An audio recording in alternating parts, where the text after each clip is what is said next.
ও মা, হয়ে গেছে? ও আচ্ছা,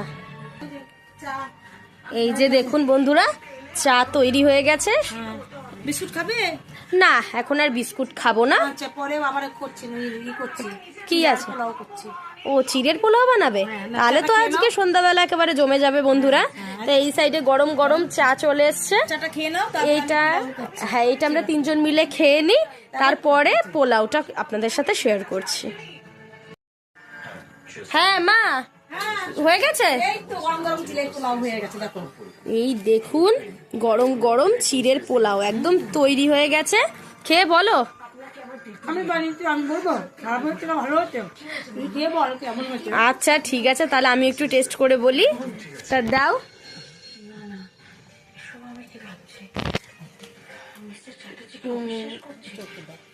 ভালো, ভীষণ টেস্টি হয়েছে বন্ধুরা।